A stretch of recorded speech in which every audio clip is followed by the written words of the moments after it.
Inside an elegant large room with a modern-looking design, Jack was sitting there, patiently tapping away at a desk in the corner.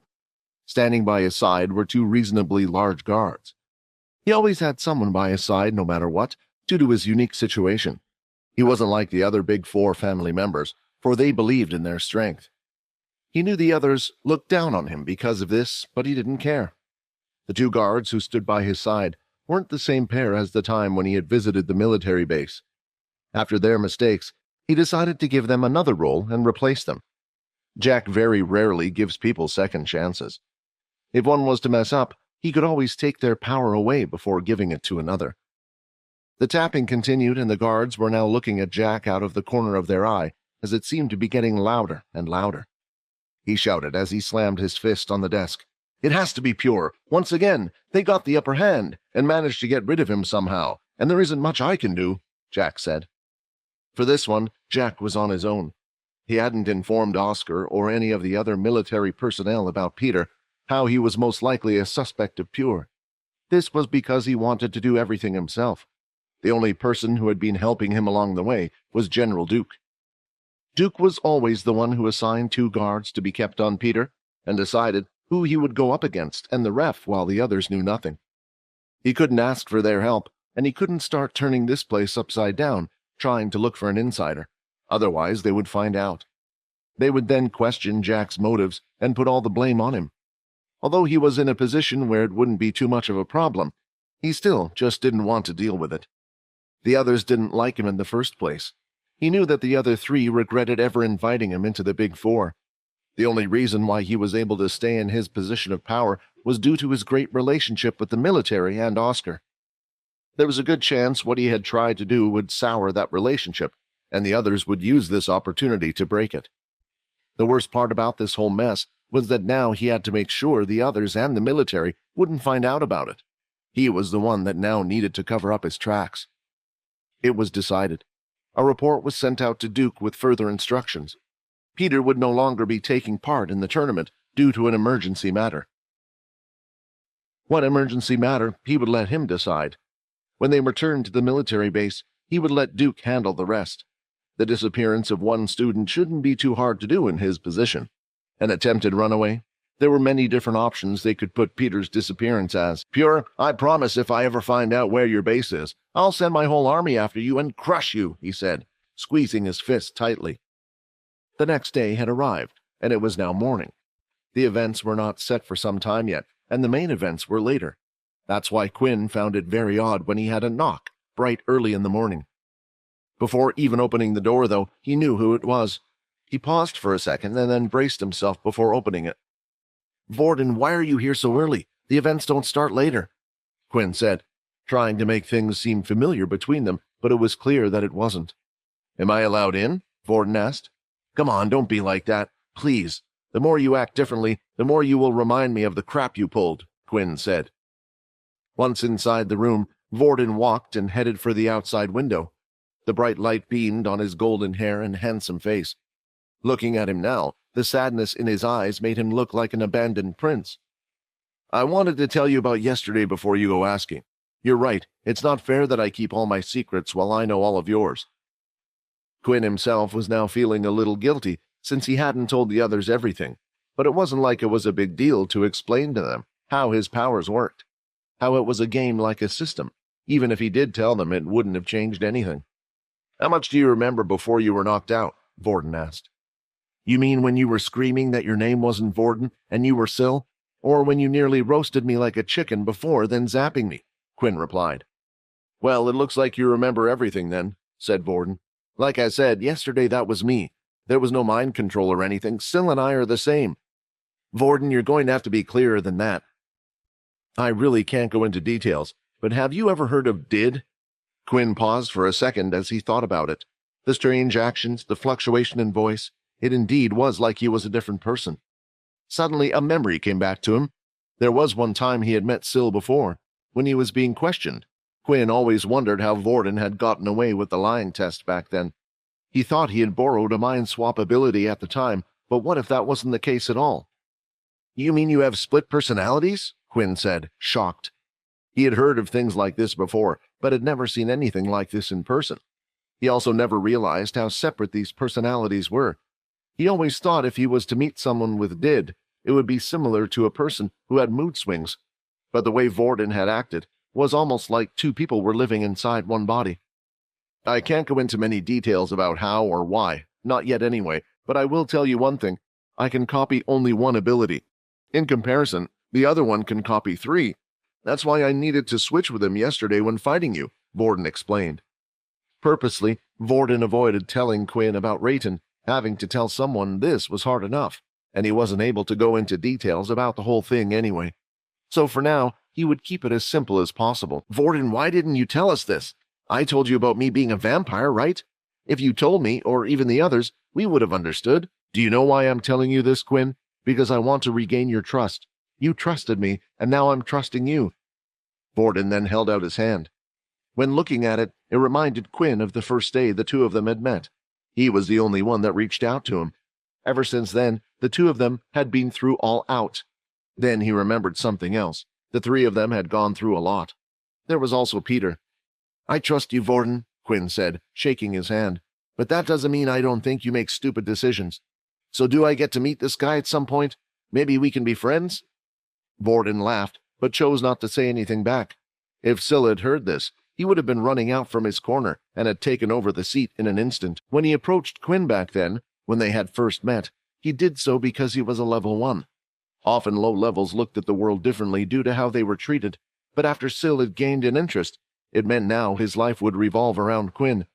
However, Vorden was happy that Syl had taken an interest in Quinn. He felt like the two of them were no real friends. I also came here for something else as well, said Vorden. I was hoping to come here before they did, and it looks like I beat them. They? Quinn replied, slightly confused. Did you forget? Now that Peter isn't there, that means the substitute will have to take his place. They should be here soon to take you underground, Vorden explained. Oh, I completely forgot about it. I never thought this would even happen. Oh well, he said, shrugging his shoulders. I guess I'll just lose the match. Do you want to do that, Quinn? What do you mean? I have to. I'm asking you again. Do you want to lose the match? Of course, Quinn didn't. For the longest time, ever since he had gotten his powers, he wanted to show all those people who thought he was weak, all those people that bullied him, what he could do. And more than ever, he tried to beat whatever net True Dream had set up for Quinn. All this mess in the first place was because of him and his sick ways. We can fight, said Vorden.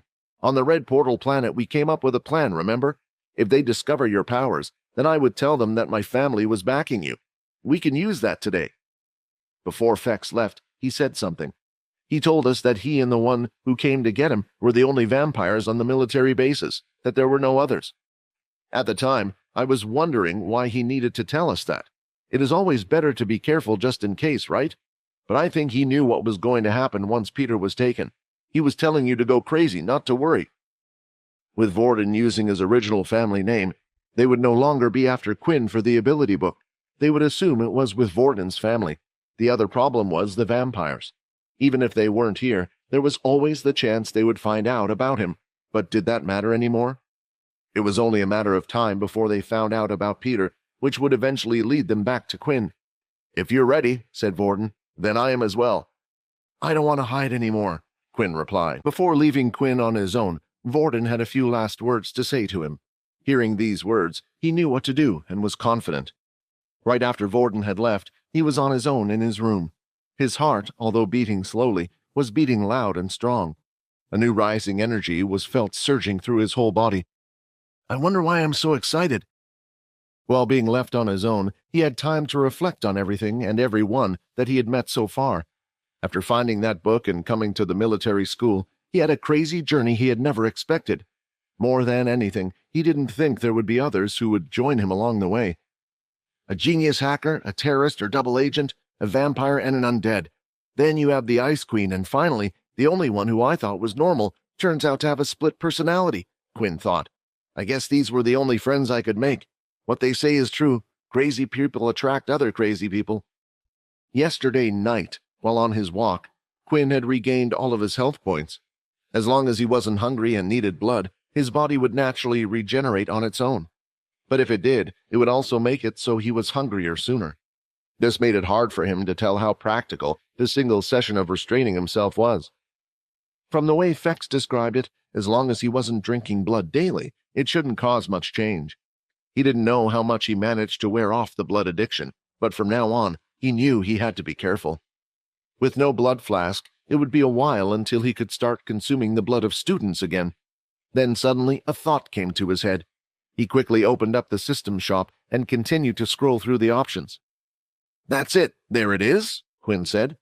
The flask had been in the shop all along. At the time, he never thought such a thing would have been useful since he had the blood bank and Layla, but now it seemed like a handy item indeed. But looking at the ingredients needed, he was quickly disappointed. They were 2 intermediate-level beasts as well as an advanced tier one. For such a small item, it needed quite a few things. The problem was that they weren't items commonly found in the marketplace. Quinn would either have to hunt for it himself, which was near impossible, or hire someone else to get it for him. However, now that he knew it was possible to make one of his own, he would keep it in mind. Maybe when he earned enough credits in the future, he would be able to start making items from the shop. Once again, a knock was heard on his door. It was still early morning, but he had been expecting this. Not knowing who the smell was coming from meant it was them. After opening the door, 3 soldiers dressed in slick black uniforms stood there, tall and strong. "Quinn Talon, correct?" "Yes, sir." "An emergency matter involving Peter Chuk has caused him to drop out of the tournament. Due to this, the substitute for Dell's class, Quinn Talon, must participate. Please follow us." After a quick elevator ride down, they had finally arrived at the underground area. Unlike above, the students here were already awake and were practicing for the events. Still, many of them had nerves as it was only the second day. Before being able to join them, Quinn was further taken to a separate area where a desk and what looked like a small office area had been set up. Behind the desk, equipment was there for participants to use, as well as other things such as snacks and beverages. There were also many soldiers standing on guard, keeping an eye on everyone. The tension was high between the participants, and this often caused things to heat up between them. The soldiers didn't mind a bit of back and forth between students, but the second there was fighting, they would stop it. Fights were to be displayed in the arena, not down below where nobody could see. The reason for bringing Quinn to the desk was that he needed to be registered. They handed him over a tablet where he was to input his fighting name. "Oh, crap, I didn't even think of this. I can't use my gamer ID, as Peter did. Even if I'm using my shadow powers, I won't be using my blood powers." He struggled to come up with a name, but finally managed to put one down. The man at the desk looked at the tablet and chuckled before handing it over to one of the other soldiers. "You're free to use the trading area as you wish. You will be called later on in the day, and your room number, if you want to rest, is 23, or if you manage to make it through." The man then paused for a second. He looked at Quinn's wristwatch and realized that it said level 1. He shook his head in disbelief, not understanding what this class was thinking. Sure, the last student was a level 1, but they were clearly a special case, and the others could even see that due to the guards always being around them. "Don't worry about it, and do what you want until we call you," the man said as he wafted his hand, suggesting Quinn go away. Was my name that bad? Is that why he was laughing? Quinn thought. Looking around, there wasn't much for him to do. Since the first round of fights had already been completed, the others knew what powers they had. This meant that the training hall was full of people using their powers. They would still keep their moves hidden, but they were able to practice a lot better than before. But for Quinn, he still wanted to keep his powers hidden until the fight. Instead of fighting himself, he decided to lean up against the wall and keep an eye out on all the others. One of these in the room would be fighting. He had been there for a good 5 minutes, and when leaning up against the wall, another person jumped in to join him, one that was quite large and had a square-looking head. The two said nothing to each other as they looked at all the participants. The person who was also up against the wall was Nate. The whole night, Sam had been excited after finding out that Zombie P would be in the fighting event. It was a shame that the Blood Evolver didn't turn out to be Larry, but he was excited to fight Zombie P. However, as soon as he entered the room, he looked and looked, but couldn't see Peter anywhere. He stood out more than the others, and he wasn't the only one that had noticed this. Peter was now well known to everyone. He was the kid who always had 2 guards beside him, and it also turned out he had an amazing regenerative ability.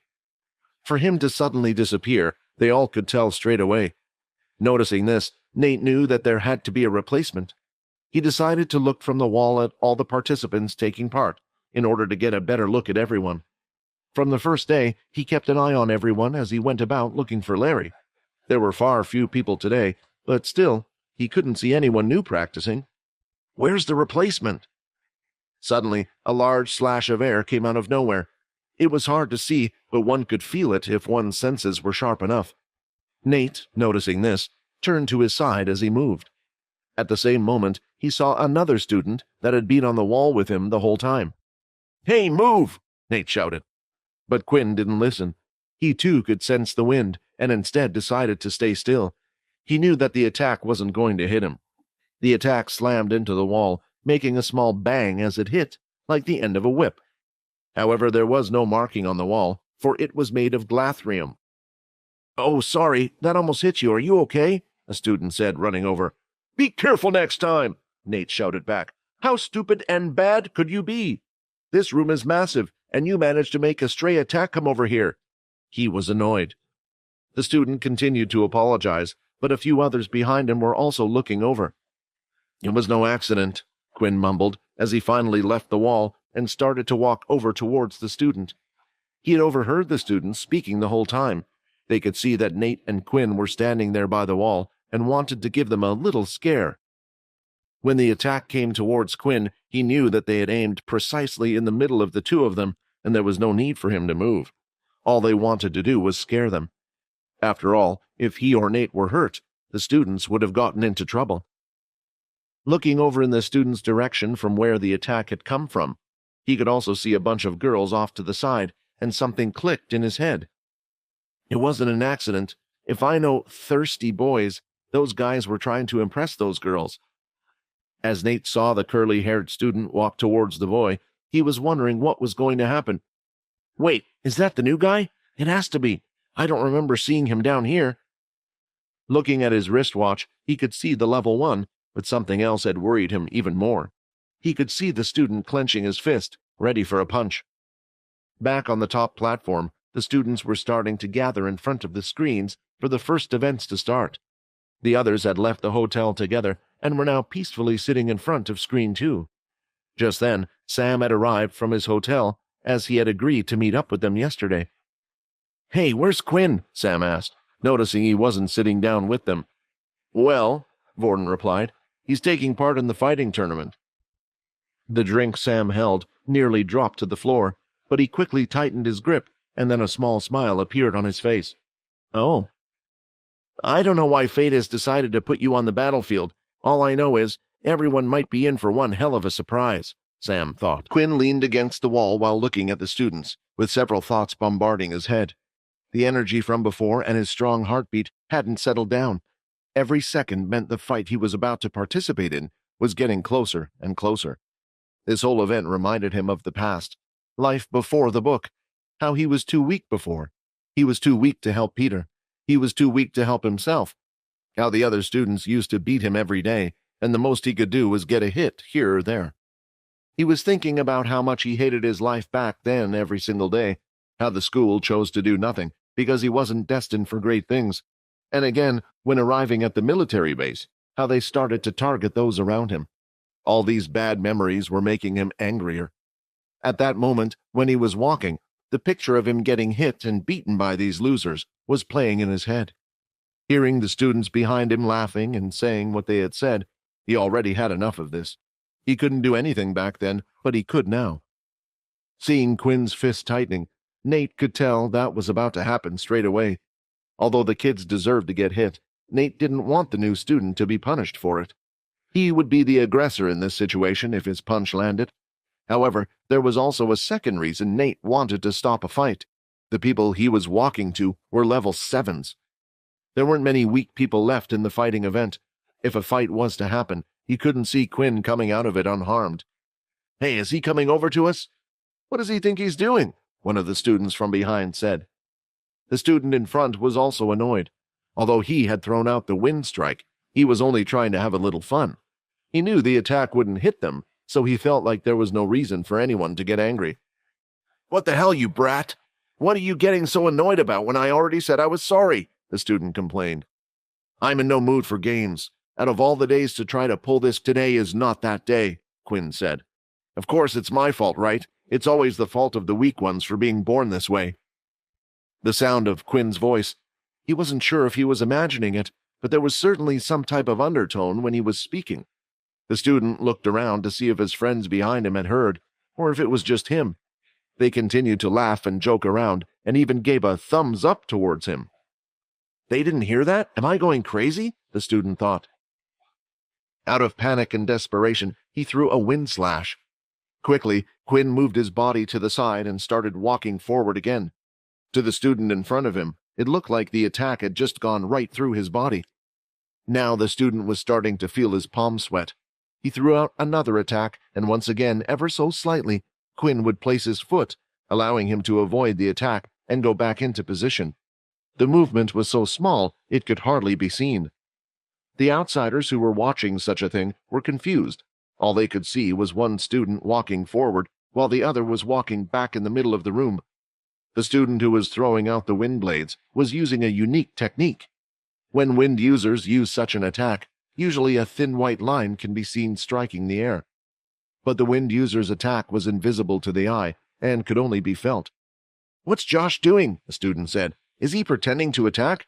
I knew he was too soft. He thinks he can bluff his way out." However, a few moments later, a large whip-like sound could be heard as the wind attacks reached the end of how far they could go. The loud banging noise was continuously heard, and now the others were in shock. Josh wasn't moving his hands about. He was throwing out attacks. The loud noise had managed to attract the attention of the small pop-up office from earlier. "What is going on over there?" the man at the desk said, scratching his head. As he looked over, he could see the new student. "I thought something like this might happen. Stop this before it gets out of hand," the man ordered. A soldier from the post was immediately on his way.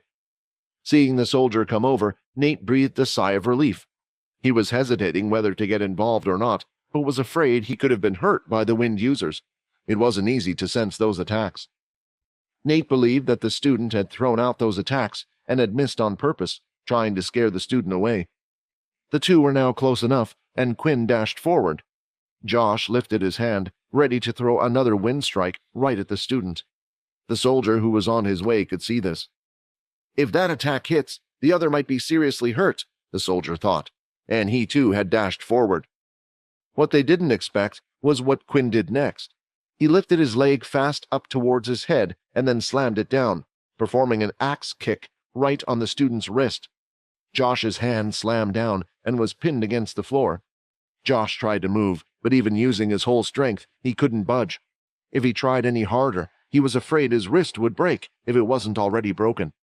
After the axe kick had been performed, Quinn threw out his fist. There was no hammer strike. There was no blood spray. It was just an ordinary punch, but it did contain his full strength behind it. As the punch went forward, a man stood in the way and braced himself, holding both his arms in a cross shape. "That's it? Just a little weak punch?" The students around started to laugh. The blow had hit the man, but he remained there solid and still, not having moved an inch, and the expression on his face hadn't changed at all. "Come on, Josh, you could have taken the punch and hit him back." The students continued to mock their friend. "Stop this at once," the man said. "Fighting is reserved for the arena and not underground. If you continue, then you shall be punished." When Quinn looked at who he had hit, he noticed it was one of the soldiers. He then peeked around the soldier to see the student behind him, grabbing his wrist. It looked like it was starting to swell. "It's okay, I think he learned his lesson," Quinn said as he walked off. "Wait!" the soldier shouted. "Young boy, who's your teacher?" "You mean Dell?" Quinn replied. "No, not your homeroom teacher. That kick. You're in the beast weapons class, yes?" "My teacher is Sergeant Leo," Quinn replied as he walked off. The soldier said no more and allowed Quinn to walk away. "Wait, you're going to let him go?" Josh cried. "Look at my wrist. I think he broke it." "Stop your complaining. Something like this can easily be fixed by the doctors before your event, and don't think I didn't see where you had planned to use your strike. In my eyes, this was a simple act of self-defense." The soldier's decision was final, and Josh could see that. There was no more use in complaining, and he wouldn't try bothering Quinn again. After the fight had been broken up, Quinn went back to the wall to relax once again.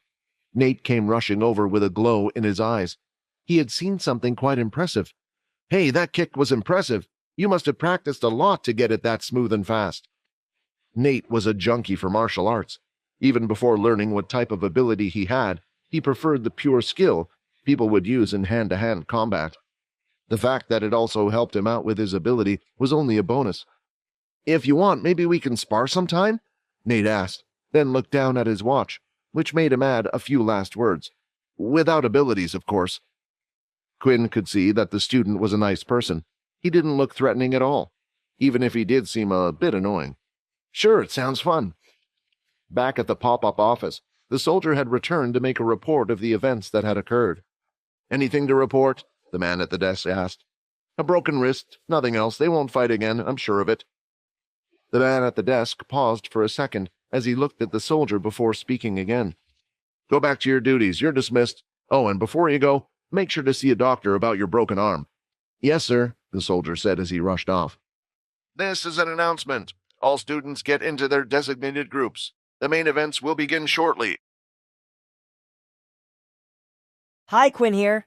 Wondering what happens next? If you want to jump the queue and unleash all episodes, click on the link here and install the Pocket FM app.